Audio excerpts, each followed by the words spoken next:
All right. So Matt, thanks for jumping on with this, man. Happy to be first here. of all, it's I can't help but say it. I feel like we're like the Step Brothers, like Will Ferrell and doing the interview right now. squeezed in, just like It's fun. In our old agency days, they used to just call us collectively Sandy because we ran everywhere together. We were just sitting next to each other all the time, and then I'd usually get us started and then be like, okay, Sam, talk through all the metrics and numbers, and I'll explain why Amazon made me pull my hair out today. Yes, why I lost my hair. Naturally. So Matt, I think what we're going to try to do today, and we haven't done this before, but is really kind of do almost like an agency founder series, in the sense that we'd love to kind of hear your story. We have a couple questions that we'll ask just to kind of prompt some thought, but really we kind of just want to hear how Crush came to be, and what your experience has been, kind of what your perspective is. In our space, Andy and I were part of an agency almost 8 years ago. That's really kind of where we started, where MixShift started. Still to this day, trying to kind of solve some of those problems that we even had in the early days. They just tend to kind of change shape and form, but they're very similar problems, and which is probably where we came together at some point along the way, which we'll talk about as well. And so I think that's the framing. I'd love to have you just kind of introduce yourself and introduce Crush, and then we'll go from there. Yeah, cool. I'm super excited to get into it. I'm Matt. I'm the founder of Crush. I am happy to get into background, kind of how I got there, but Crush essentially is how we would call it, a boutique operating solution for Amazon. And so we like to kind of move away from being an agency partner in a way, because I think that gets typically misconstrued to be mostly related to marketing and advertising. And we have tried to build what we like to think of as like a fully outsourced operating solution for Amazon as a whole.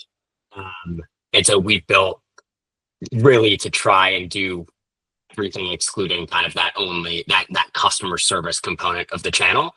It's been a really fun ride over the last 2.5 years, trying to build that out and work with great partners to get the data that we need to do it. Awesome. Yeah. And it's actually perfect, because part of the thing we wanted to talk about was model, how you think about the problem. And just knowing knowing where you came from and where a lot of your, original team kind of came from, this makes a lot of sense that you would be willing to tackle kind of some of these thornier, operational problems. Obviously, this comes with some trade-offs in relationships with clients and how you contract and how you, build services and repeat processes and things like that we'd love to talk about. But maybe just give us a little insight into why. So first of all, why Crush? Yeah. Why an Amazon agency? And then how did kind of the model in your mind come about?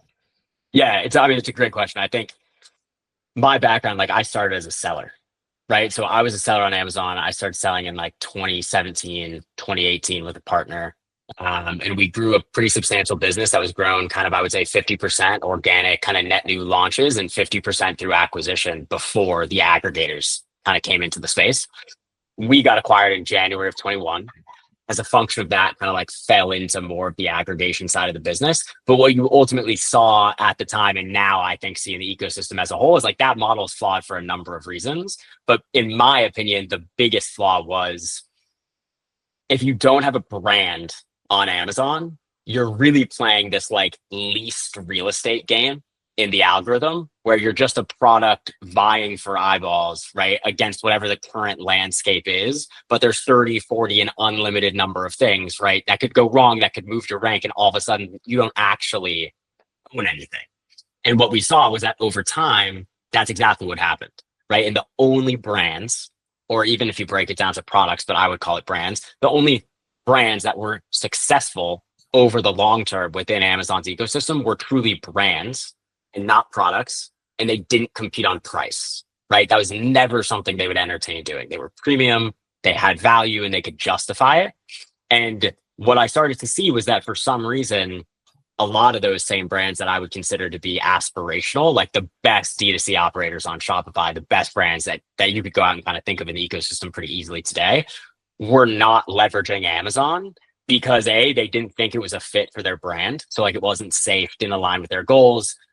Maybe they didn't think their customers were there, or it was this channel that had become scary for X number of reasons, you can't make money, Amazon takes fees, everything goes wrong, operationally it's complex, like all things that are somewhat true, but easily disprovable and easy to operate.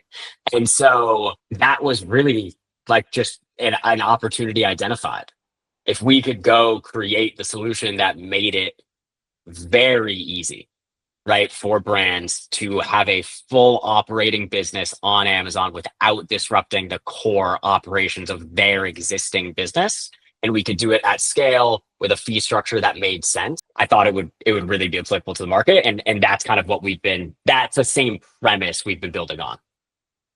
So this is really interesting, Matt, because I think you've kind of seen all sides of the kind of ecosystem now. You've been a seller, you were at a pretty major aggregator, actually got acquired by that aggregator, saw that whole process, and now we're on the agency side, Rich, right? Which is kind of the big three, that operate. Obviously, you could throw a vendor in there, right? If you've engaged on the 1P side, which I would say maybe is another one of those kind of personas that fears Amazon, where they're just like, they think of Amazon as a distribution channel as opposed to like a selling platform, which are two very different things.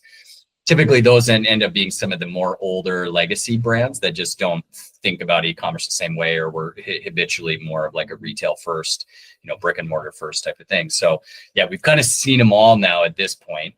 And, thinking about your agency model, like what did you guys really take from that aggregator experience that you said, okay, this is something we really have to fix? I think I've heard a little bit of it in like the client selection. That's kind of number one, right? Which is really interesting. Something really kind of curious we'll get into. Yeah, I'll take a note. Yeah, but like what was it about the aggregator experience? I don't know if you're comfortable sharing like a little bit about that or where you were at and kind of that progression, because I think it leads into your team really interestingly as well. But what was the insight there? Like, what did you really want to get right, having learned from the experience at the aggregator? Well, I think, we were at a lot of the team at Crush comes from Perch, right? And I frankly will say, in my opinion, Perch was one of the best operators in the space from the perspective of foundation they were able to build in terms of tech and software, right, to manage at scale. The granularity of data we had available to us at any second on a SKU level across an astronomical number of SKUs was unbelievable in terms of being able to make real-time decisions of how to manage those businesses. I think we don't need to go as a partner that deep, right? We're not owning these businesses. So that removes the entire supply chain component, right? Which is extremely complex. Like not to kind of discredit, that's an extremely hard part of the business. What we were able to focus on then was how much of this data and how granular do we need to be to make the best growth and customer facing decisions to help businesses understand what they need to do to be successful on Amazon. And we've tried to hone in on that over time. And I think, to your point, it comes down a lot to client selection in some ways, right? It's a lot easier to execute really, really well on an account that has 5 SKUs, right, that are doing tremendous volume than it is 1,500 SKUs with diversified volume. And so for us, it's been identifying what is like the ideal customer type that fits our model, where we know we can provide that quality of service and granularity in a way that's scalable. And then the other side has been identifying unique opportunities that maybe are a little bit outside of what we would consider to be our like really ideal client, where we're still able to kind of define the idea that there's outsized opportunity associated with that category, with that brand. Now, I think if you were going to talk to like an early, like somebody thinking about founding an agency, or, wanting to grow an agency, or somebody that's been in your seat, is like, well, yeah, that's all well and good to like want to select good clients. And it's funny. Totally. We were just talking about this with Todd on one of our chats about how like we were taking anything that came in the door 8 years ago, right? So maybe talk a little bit about how you just started to build that client base, because I think that's, fundamentally one of the biggest challenges for agencies as they're trying to grow is just finding clients, securing, acquiring clients, and then, starting to hone that process. And, so what's kind of worked for you, or how did you build that base over time? Yeah, I'll preface this by saying I think about this all the time. And there's definitely no right way to do it. Like there's going to be an agency that does solely outbound and they get a ton of qualified leads and they love it and they're all their ICP. We just happen to be the opposite. So we don't do, as like background, we don't do any outbound marketing or sales. So the entire business is built on inbound or referral and a little bit of events. We got, I mean, for lack of a better way to put it, I think we ultimately got a little bit lucky based on underlying network within kind of the New York area, which is where I am and where we started operating. And we got a couple of really, really strong, what we would call like brand equity, recognizable clients in the space early in our journey. And we're able to drive really outsized results for them. And then we were able to build on that within the ecosystem. And the entire community that we're operating in, like our client type, direct to consumer, e-com, larger established brand, it's not a huge ecosystem. And so word spreads pretty quickly within that space. And for us, it's really been like this one equation that I hold true today and talk about it all the time at Crutch is you need the best talent to drive the best results, which then attracts the best brands. And those brands are inevitably talking to other similar caliber brands. And so long as you can ensure that you have the highest quality talent and you can continue to drive the highest quality results, my belief is the business development side of things will kind of take care of itself. Yeah, and the other thing I will say, though, is to caveat that in the beginning, I offered our service for free. Sure. So we couldn't charge a lot in the beginning for the service, right? Until we proved it out. And so I think the biggest thing we've learned is like you have to build that up in the beginning. And we charged a lot less than we charge now. The service was a lot less robust, and all of that has kind of come with time. Totally. I really do want to come back to your team because I think it's something you have gotten just so right that a lot of people would benefit hearing. But really specifically, I wanted to double click on the idea of building on that equity. So you achieved results. You know, you're almost willing to give it away. I assume you're still actively involved in accounts to this day, I think, right? I just saw you send an email off to a client right now, right? Like,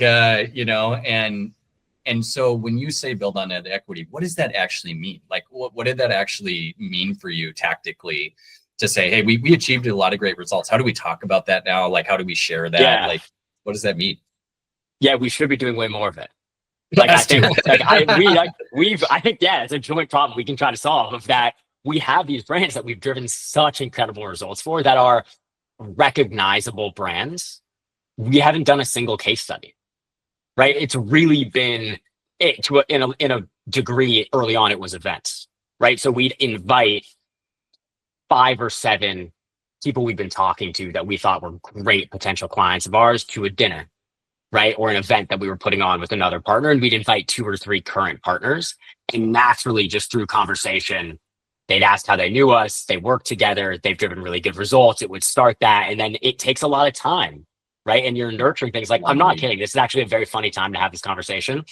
I just closed a client today that I started talking to at one of those events a year and a half ago. Oh, yeah. Wow. Okay. Totally. And it's a fantastic client. So excited to have them exactly within our ICP. And it's just one of those things that it's just building. Right? That momentum over that entire period of time. And I think the other thing that's often overlooked is I think I see a lot of this founders on LinkedIn posting case studies, engaging with the market. I think for me, the biggest thing I've learned is the only things that are going to be scalable and actually doable while you're running a business that's so demanding are the things that you're natively motivated by or enjoy doing.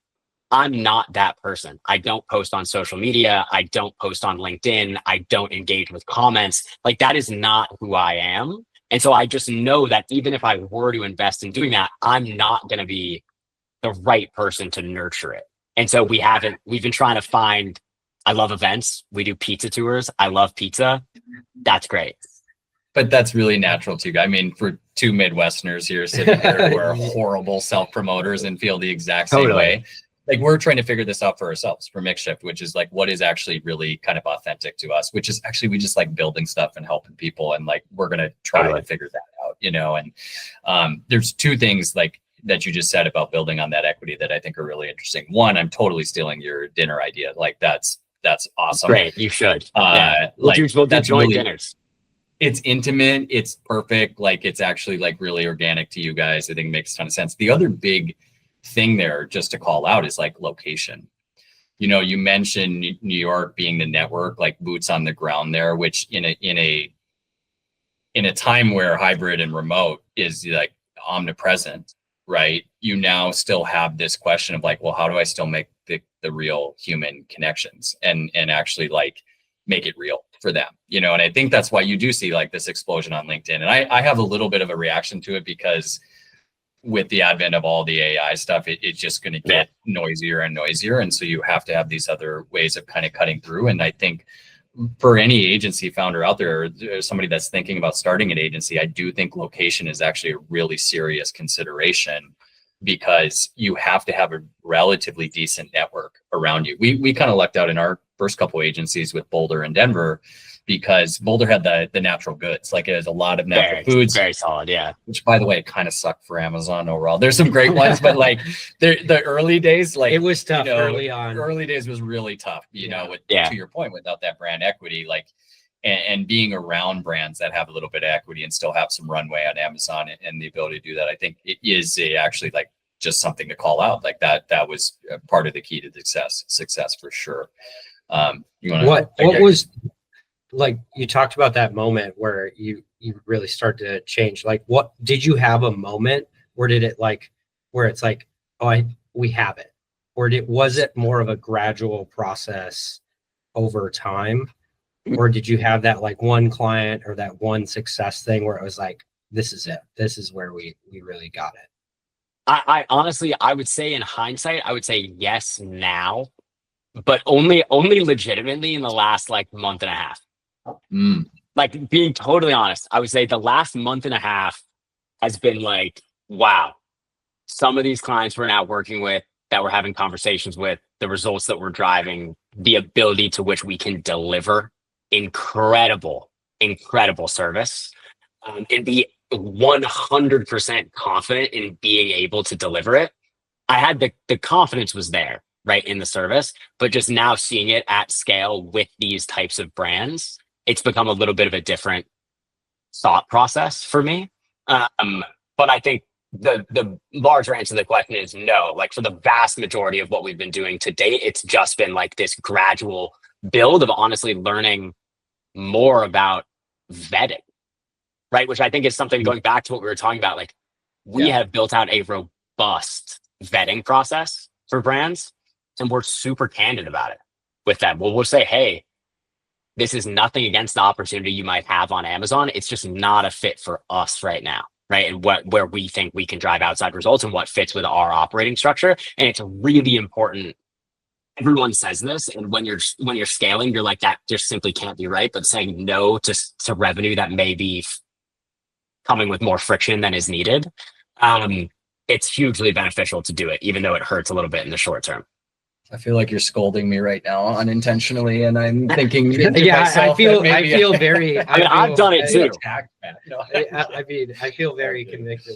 No, okay. So this is like, just to put it into context for folks, like, how long have you been at it? Would you say Crush has been around now? So we operated under a different name, which was just my initials. Like, we were Mar Partners LLC, right? Yep. For, I would say, the first 8 or 9 months. We only really branded to Crush probably in July of 2023. So we've been at it for approaching 2 years under Crush. But probably agency, figuring stuff out for just probably under 3 years. Yeah, it's like 3-ish years. Yeah. Yeah. And I mean, just, can you talk to the growth a little bit, about just kind of where you started and where you're at today? Yeah. I mean, hard to conceptualize. I would say really, really dramatic growth, which has been great. But I would say the underlying theme there has been like conscious growth, right? So we've been super, super driven by the idea that we can only grow so much as our quality of service can remain unchanged, if not improved, right? So if it's not the same or better as we continue to scale, we can't continue scaling, And that's been kind of the guiding principle. That said, we're now, I mean, it's hard to think about it because it's kind of been a little bit of a blur, but Crush now has 31 people on the team at Crush. And I think we came into 2024. So like end of 2023, we probably had 7. And so going into 2025, we're probably at like 28 or 30. Yeah. So like a 4x employee base type of growth trajectory, which is massive, client load ebbs and flows with that. I assume it's, kind of relative in scale, but like, this has been in one of the reasons we really wanted to chat with you. Number one, because you're one of our favorite people in the space, but number two, I think we've just been really impressed by how you have been so intentional with your agency from the beginning, obviously informed by a lot of your experiences prior, coming into it. But as you were thinking, looking back to 2023, 7 people, right? Yeah. Gritty, scrappy, making it work, I assume, right, at that stage. And now you're at 30 plus, which I would say there's always kind of Andy knows this better than anybody, but about 20 people is kind of like a benchmark or a plateau. And then the processes need to follow.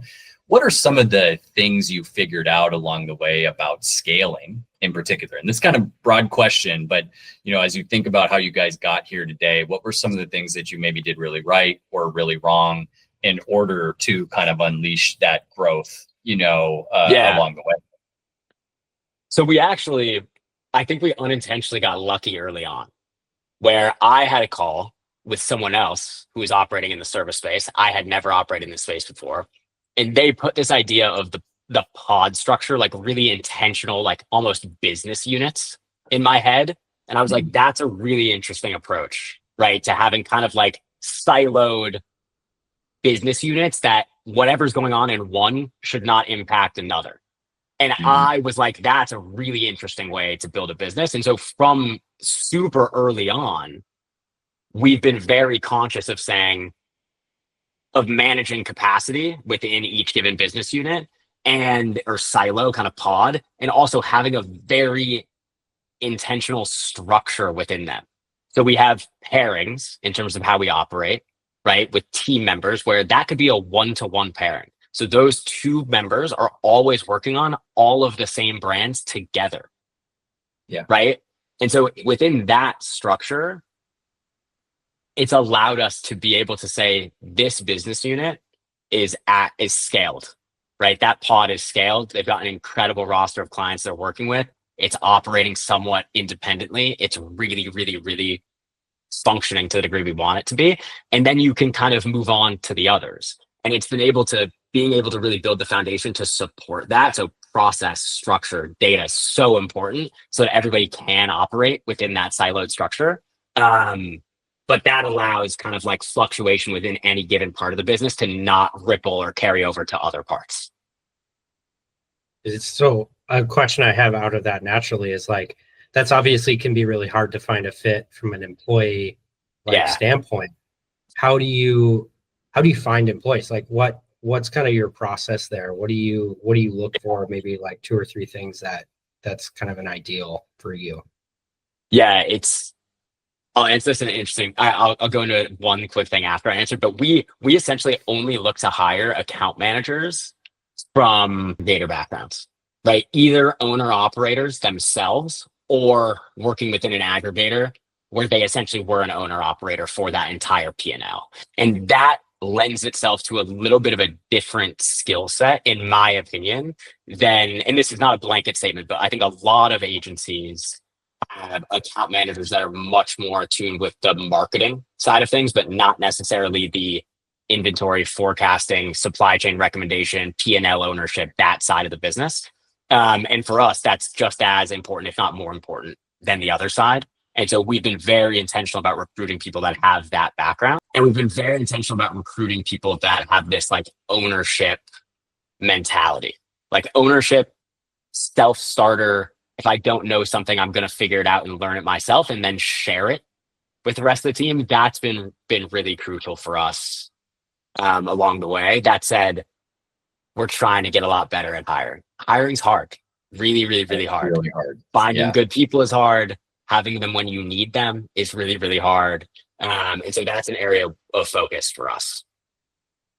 How do you find the high potential folks? Like when you are interviewing or when you're screening, how do you do it? Or what's kind of your test process? Do you have like a probationary period? Like what's the vetting look like? So typically, most of the people we're hiring, we have a connection to, which has been a little bit of an advantage for us. So it's either someone on the team has worked with them, we know somebody very well who's worked with them, who speaks very highly of them. And we also have a general understanding of if you're in a certain role at any of these aggregators, we know what it took to get there and what you did in that role in the past. So there's a little bit of a different knowledge of the ecosystem that's helped us in that way. But we have a similar structure. So it's 3 interviews, there's a case study. We're very big on cultural fit, and we run through that entire process. But the interesting thing I find about agency is that at the end of the day, your clients are your boss, right? In any given situation, they're in charge. And so they are holding everybody within the team accountable, right? For what's going on with that specific relationship. So finding people that are individual self-starter owner mindset that are going to own and operate and find that they want to fully own that relationship such that it's kind of a one-to-one. Like that's the biggest thing we look for. Mm-hmm. How about so like you've gone from 7 to 30 now. How about internally? How is the responsibilities either for yourself or as like people have grown on your team? How has that changed over the last 2.5, 3 years? So I'm a big believer in you've got to be involved in the day-to-day to understand the day-to-day. So I still manage accounts, a couple, right? Not as many as I used to, but a couple. And so does everyone on the team. Us too. Everybody on the leadership is running a couple of accounts, right? So that they're doing all the same process. They can speak to it. They can identify areas of opportunity.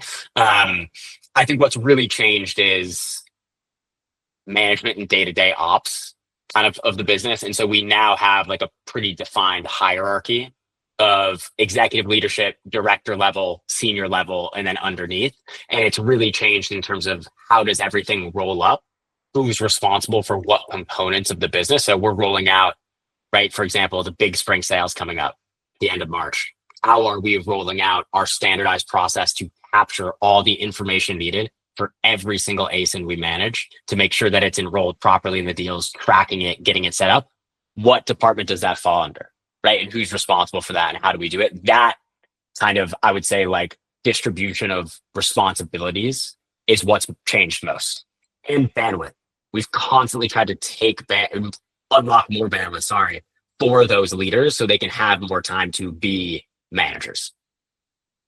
Well, and I mean, you got married last year, went on it's true. Got to go on a honeymoon, which is difficult, I'm sure. And then, something I thought was really cool is that I think you guys had a quiet week right after Christmas. Is that right?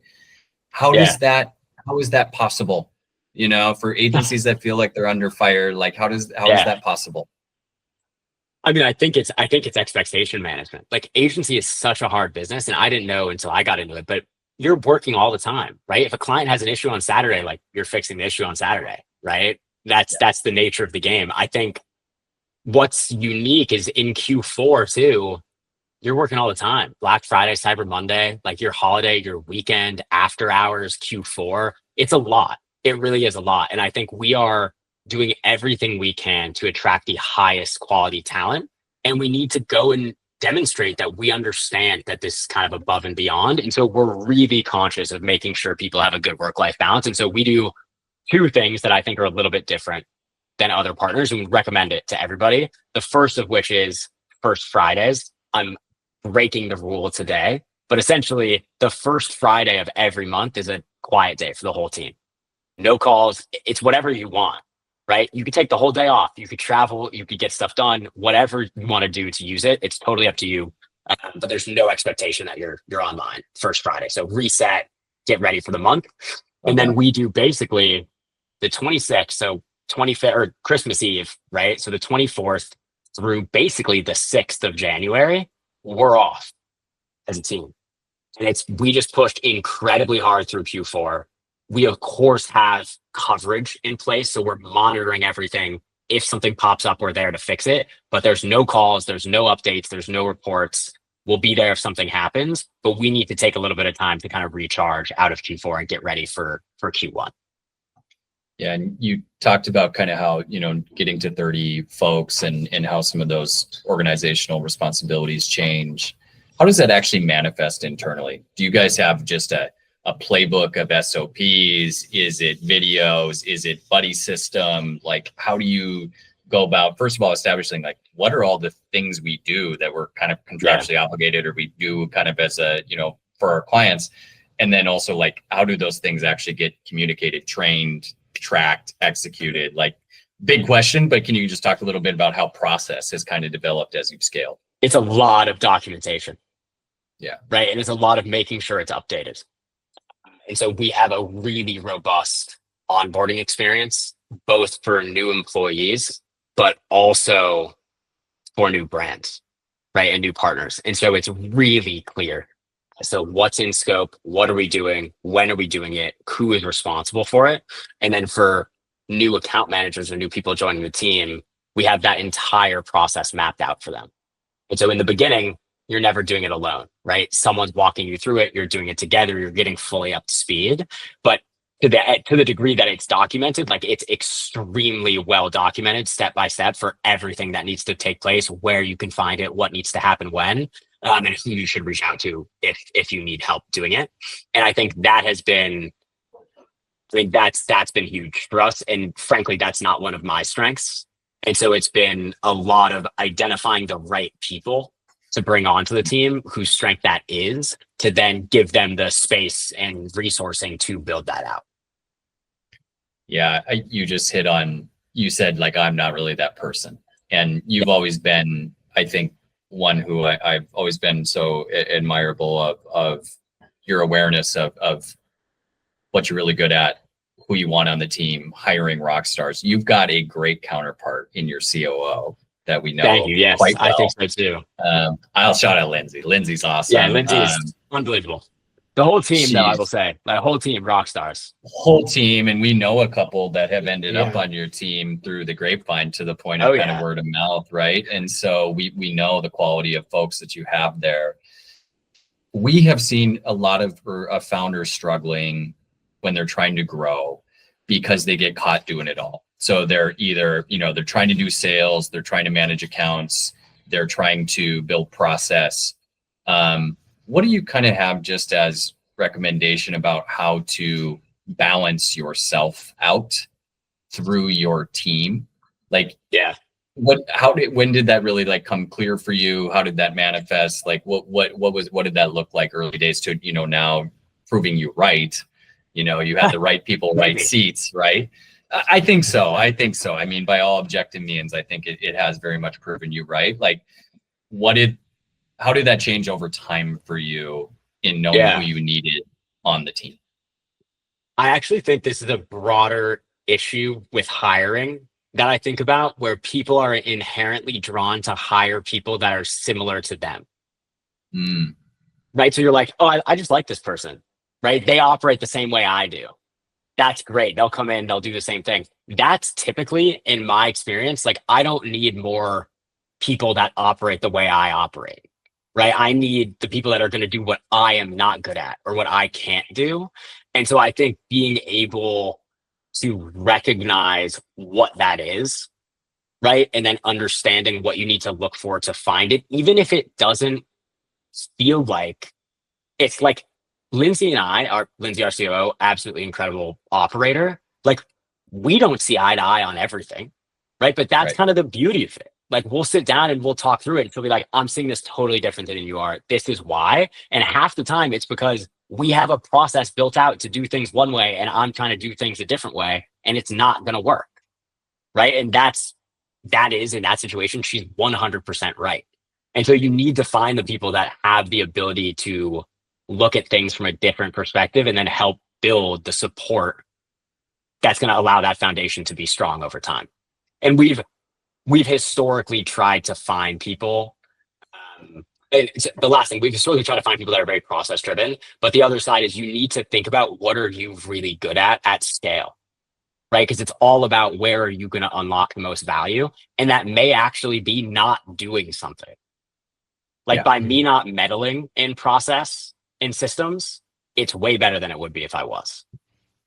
Sure. Yeah. Yeah. I mean, I think that is a hard thing to recognize early on, especially when it's just required to do everything. But then eventually you get burnt out. You know, I think we've kind of all been up to that edge where you just get burnt out on, you know, kind of just manhandling everything that comes your way. And, you know, to the point of like kind of, you guys have an interesting model where you do really kind of embed yourselves as a partner, as an operating partner. And that's not necessarily unique. This is one of like the very identified models in the space, but it requires some real like process driven folks, which I think that's such a great insight to say, you know, hire your counter, right? Hire your yin and yang, you know, to balance it out. And I think that's a great takeaway for anybody, you know, that's trying to grow an agency. Speaking on the model, Matt, you guys do a lot of stuff for clients. You know, you go above and beyond. You've got a team of 30, you know, AI hits, you've got, you know, some technological shifts happening in the world. How do you think about your contracts relative to all the things you do for folks, and where does maybe technology interface here to get you some scale and leverage? Like, can you talk to me just a little bit about, number one, how you kind of like arrange that agreement to protect scope and service and ensure you can drive results? And then number two, like, how do you actually drive those results, you know, with leverage? So the one thing I think like overarching in the service-based industry is just aligning incentives is really important. So like from the very beginning, you need to think about your compensation being directly correlated to the success metrics that brands are looking for. And so the one I'll call out there that a ton of people do, right, and I think is a fine model in certain situations, is aligning compensation as a percentage of spend, right, in certain situations. For us, my thought process for a lot of the brands we work with is that spend is not always going to be the determinant. Like, we might be able to grow your business revenue wise without needing more spend, which means then that we would be compensated less, even though the brand has grown more.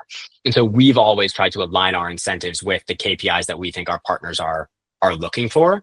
And we've tried to align scope in that same way.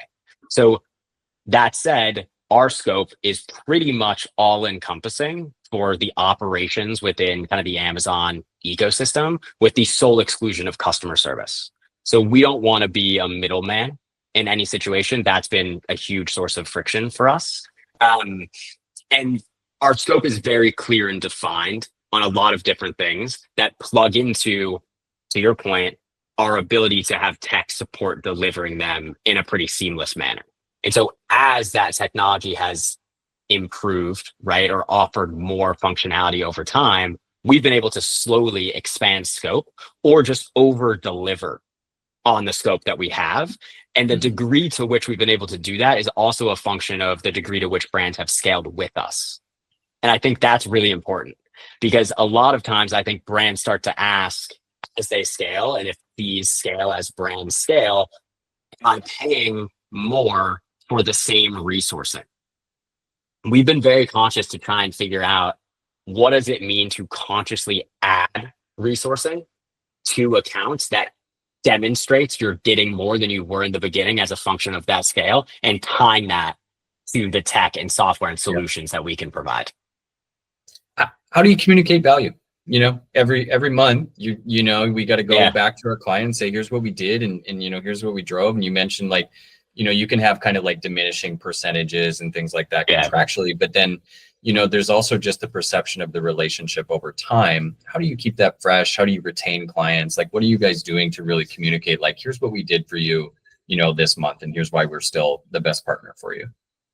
We're real-time communication. We have and this is a good thing and a bad thing. We have every single client in Slack. We have a Slack channel, every person on the team. I'm in every single channel. I see every message that's going on, and we're real time giving updates. So like, this is much more of we're like somewhat really ingrained in the team. And I think Yeah. when you get that ingrained, everything is so visible that the updates we're giving are weekly and monthly. So we send an end of week, we send a end of month recap on everything that's happened, performance updates, action items, everything broken down. But because we're so tied together in that Slack channel, it's really been there the whole month. So they're so ingrained with us that they see it happening in real time. Yeah. Yeah. And that's, I mean, it's a bold move. Like a lot of agency founders would probably prickle a little bit at like the idea of having like open communication channels. Yes. I think you have to be pretty confident in what you're doing in order to do it. You know, number one, like I think, and number two, to the point of like expectation setting and alignment with the clients, critical, right? Critical. Because they're, you know, Andy and I dealt with this. Maybe Andy, you want to talk a little bit about just the challenge of, you know, aligning effective hourly rate and some of those things with clients. Yeah, there's a lot of questions. Are you measuring any internal metrics of like, are you looking at not just like obviously feedback from clients, but like, are you measuring a certain thing internally, like revenue internally, or is it like by employee, by pod? How are you, is there something there that you're tracking on an internal basis? Yeah, so we've started getting pretty in depth on this, and we look at it as like resource allocation and utilization. So we have like this metric called like one util, right? For example, and basically we're looking at the cost per util within any given account. So like just to illustrate this, you might have an account that's paying you just abstractly $20,000 a month, but it requires 5 util resources, right? Or 5 util. That means per util, it's 4,000, right? So is that account that looks great from a revenue point of view better than one account, right? That's at 10,000 a month. That's 2, right? So the per util is 5. That may actually be more advantageous. And so we're trying to measure like what that means in tandem with that's how we build our pods as well and measure bandwidth. So there's only a certain amount of resourcing that can go to any given one, and we break it down as a function of utilization. And as a follow-up to that, obviously Amazon is always changing. Like it looks very different now, and you have pretty structured contracts and scope. How do you account for the new stuff in Amazon? Like so Amazon is notorious for like, okay, we've got this shiny new thing. Everyone posts on LinkedIn about it. It's all sexy and new, game changing. How do you guys handle that? What do you guys do for new stuff that comes out? It's a great question. Generally, we just adopt it. Like we're pretty reasonable, I would say. Like my least favorite thing is having to go to a partner and say, hey, I got to push back on scope. Right? Like we're really big on kind of the spirit of the relationship. And if you need us to flex up one month and the next month we flex down as a function of just what's required, like I'll be in that partnership with you. Right. And so we are not super strict on what that looks like unless it gets to a point where we have to be. But adapting to new stuff, like we want to learn it too. We want to figure out if there's growth there. And again, I do think that inherently ties back to because our incentives are aligned. If that new thing is going to drive growth and we are going to participate in that growth, totally fine. Yeah. Yeah, that makes a ton of sense. Like, is it going to drive growth ultimately? You know, it all kind of comes back to this. If you've got the alignment, like it actually kind of works out in the wash. I'm going to circle back on something, Matt, you said right at the top, which is when you were at Perch, you guys had a ton of data at your fingertips, you know, almost an overwhelming amount where, you know, we've actually spoken to the other Perch folks that have now started their other agencies, right? Yeah. And it's a similar sentiment of like, it was a good approach. We had everything there. You mentioned kind of the brand equity challenge and some of those acquisitions operationally, and supply chains really challenging across a lot of different categories. You now find yourself in an agency, kind of a similar seat. What kind of like, how do you think about data? How do you think about your tech stack? And you know, obviously this is leading up to like how we met. Like, where did MixShift come in for you? What was kind of like the checkbox or the driving function of like, hey, we got to get some data flow, or we got to do these things? Like, how did you think about that as you're growing, and like how has that kind of evolved now? It's funny because like my candid answer now is I like can't really remember back then, but now it's like so ingrained in what we do. Yeah.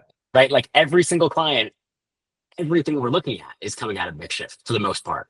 Right. Like that is what we're using to communicate performance, trends, growth, granular on a SKU by SKU level. Right. That's how we're looking at it. We're creating it within the system you have built to tailor to the needs of what the client wants and how they want to look at it. I think our tech has developed as a function of what we thought was best at Perch, really. So what can we take, get rid of all the fluff, and have a really, really clear operating system internally so that we can get a snapshot view every single day of performance across every brand we're looking at and understand what we need to flag as a result. And I think the huge amount of value we've gotten, to testament to you and your team and what you guys have built, is clients actually, in my opinion, rarely engage with the tools you give them. Right? Yeah. They're complicated. They aren't able to use them for one reason or another. So many of our clients now send us proactive questions based on the fact that they were in MixShift looking for data. Interesting. Right. And we're trying to get so much better at that and nurture that behavior, because if we can get clients to buy into understanding the data and the tech and the platforms and what we're giving them, it helps further the relationship dramatically, right? Because they just have a better fundamental understanding of what we're talking about. They can go see it themselves. And there's a source of truth. I think there's an element of like, we're operating from the same understanding and basis. Really interesting that you're getting the proactive questions, because I think some agency owners would probably be like, I want none of that smoke, like I don't want these questions. And we actually built our shared reports in a way where you could only set it you could set it to relatively previous periods. So you're not poking around in like developing data that hasn't even settled yet, but this is really kind of speaking to your guys' engagement and alignment with clients back all the way to the Slack channels, right? Where you're not afraid of this because you have taken ownership of the channel. So there's very little risk that you're going to get caught unaware of something going on because of the process you built around monitoring, which I think is pretty extensive, probably more so than any agency that we've come across to date, in the sense of like the daily and weekly fidelity that you guys go to is a very, very high degree. And I think it has been a huge advantage, truthfully. I think that the core of that is trust too. Yeah. Like, I think so long as you have this like foundation of trust with your partners, where you're saying, hey, we're not looking at anything you're not looking at, right? You can hold us accountable to any of the data or any of the claims we're making, and we'll go so far as to give you access to all of it. So you can go and look at it all the same way. I think building that trust is hugely important. It just allows you to have a better relationship. Yeah, it's like kind of such a paradox for folks in the sense that, you don't want to open the whole kimono, but then when you do, all of a sudden the relationship gets like even better, or it levels up in a way that it couldn't have otherwise, and like, exactly. It's something we think about a lot, because there's this tension between like giving too much data, or, and we think about this in the reporting we're delivering, and we're kind of creating some new solutions around this to calibrate the level of fidelity that you want to provide. Like, that's a real thing in our world, where like there's a spectrum, and clients fall in this spectrum very differently. Some, they don't want to know, they don't care. Like, you could check in once every quarter and they'd be like, yeah, good, we're good. And that actually comes with trust, over time as well. And then there's the others that are like watching the search terms every day, and are like poking in there, tracking BSR, and those are, those are the challenges, Those are harder relationships. Yeah. And it's tough. I think those are the ones that warrant conversations after a certain period of time, right? Like, that's fine as we're building trust. Like, we both have to build that trust. I think it's getting to a place where you have the level of trust where you can operate and not have to think about managing every component of it is the goal. Totally. I know we've got a couple other questions, but like, shifting gears, like, is there anything that is really top of mind right now for you in terms of like the Amazon space, or like things coming out that's new, or maybe in your own in Crush within the business? Like what's got your mind right now? A bunch of different things. I mean, I think AMC is going to continue to scale, right? I think that like at a certain point, Amazon's going to be just a huge retail media network. They are already, but like even for brands that aren't selling on Amazon, like there's probably a world where all the largest advertisers in the world, the insurance companies, the liquor companies, AB, like Anheuser-Busch, et cetera, they may be the biggest advertisers on DSP, Yeah, I right, agree. across the network. And so what does that mean at scale? B, does that mean that's a potential client, right, of an Amazon agency? Maybe yes, maybe no, who knows, right? How does that change? And then how do you think about getting in front of that for brands? I think we spend a lot of time thinking about what brands are actually right for DSP, right? So where you're going to unlock incremental growth versus cannibalize maybe what's happening in the outside Amazon ecosystem already. And is that a pro or a con? Then I think a lot of things I'm thinking about in terms of like, what does it mean to be a partner in the Amazon ecosystem? Like this is a new thought, but obviously Amazon announced they're changing how partners are accessing accounts and monitoring. And we've been Yeah, talking we a have to put lot. a post out about this. We got to figure this out. Yeah. And we're luckily in that network. That was something we did early on, yeah, somewhat inadvertently, but are already in, which has been nice. But we've been having a number of conversations with Amazon reps that have led us to believe that like Amazon internally is changing the way they're looking at partners, right? And tracking performance of partners, figuring out where certain partners are driving performance, what types of brands are they working with. It's a very interesting time in a lot of ways.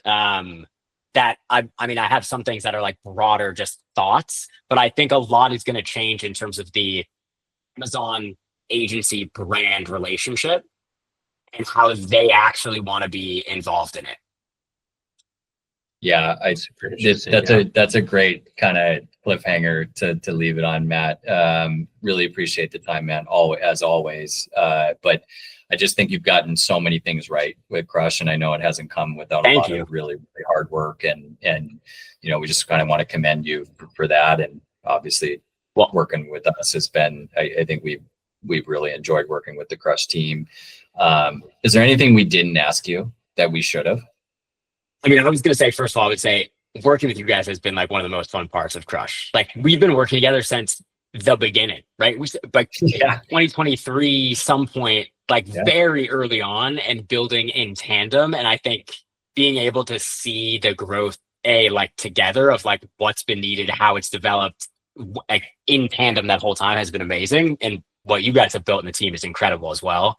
We wouldn't be able to be as granular as we are, obviously, without you guys. I don't think there's much I would have otherwise. I think the last thing I would say that I think about a lot is results are results. There are a lot of ways to get results, and there are a lot of people that can drive results. I think results are a uniquely independent part of a relationship, separate from service and relationship. And I think a lot of times people don't focus on them equally. But I think service and relationship, when performance is bad, that's what keeps you around, right? In the relationship side. And when performance is good, it's all good anyway. But when things are tough, that's where you need to be the good partner to brands. And I think that is what we've seen in the space. Like a lot of partners are not willing to kind of do that. And I think you've got to have some skin in the game too, and kind of invest in that way and demonstrate that you're along for the ride, not just that month to month. The effort matters. It's the ownership mindset right back all the way to your hiring, right? It sets the entire tone for the relationship. Right? So well, Matt, this has been wonderful as always. Thank you, man. Appreciate it. We'll see what we do with this. We'll probably chop it up and figure out how to do it. But like, there's so many good things in here that I would love. I think people just need to hear a lot of this story from you. So just thank you for being willing to share, man. It's always wonderful. Thanks for taking the time. It's great. Go do this anytime. Cool, Yeah. man. Yeah, we might do some jams. We're gonna think I like about how to this. do Yeah, that. this is good. Um, That flew by. That yeah, was that just was like Flew. that was really fun. I would also say like it's interesting to think about, like, if you guys ever want to talk to like Lindsay, obviously, like if you want to go deep on that side, like you should do it. Like she's We're different We're perspectives. thinking about doing this. I mean, we're kind of we're following. I don't know if you've ever heard of Reforge, but they are like a big product manager network, and they do training courses and stuff. They came out with this thing called Artifacts, and they basically got the best product managers in the world to like crowdsource their like playbooks and these different things. So they built like this cool content network. We really want to do something similar. I'm working on this right now where we kind of have like a repository of just great resources for agencies. Yeah. And I think this is like the people that are in there in the trenches, like the Lindsays of the world, just could like contribute so much and also benefit from it. I also just think like these conversations, I'm hoping you can use these somewhere down the road, like Totally. to kind of establish, almost what would be prominence, right? Before you like enter some of the like acquisition conversations and stuff. That's really what I'm kind of trying to figure out as well. So Totally. And I think there's a lot more for us to do. And I think some of to the thing I was saying about like when did it start feeling real? Like some of the brands we've onboarded only in like February. So I've been like, wow, this is pretty real. that's cool. And so we're starting to think about a similar thing of like what can we do to just raise awareness around that and build on it. Well, we'll do what we can. Hopefully, I mean, we want to shout your praises, and we're going to try to figure out what to do with this. So, Yeah, awesome. Yeah, I congrats, appreciate man. it. All right, You guys too. All right. We'll chat All right, soon. man. Appreciate you. Thank Thanks, you. man. Have a See good ya. weekend. Bye. You too.